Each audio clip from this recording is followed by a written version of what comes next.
Hello there. I look outside and I'm reminded that it's winter. I see the flowers and the grass, they are dormant. Then I'm reminded that it's winter. All the dullness, it's dull and dark outside. No reason to believe that it's winter. And I really hate winter with a passion. But because I hate winter doesn't mean that I cease to exist. No, I don't.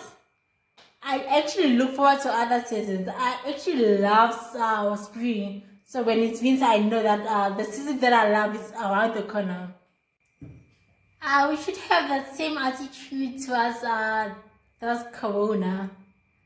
Just because things are dark and doesn't look promising, doesn't mean that there's no hope. There is hope. We know that things are gonna get better. So whenever we see winter, I think it's no mistake that this is happening in winter. We should be reminded that the seasons are gonna change as well. The same way that the situation is not gonna last forever. It's gonna change. So we should have hope.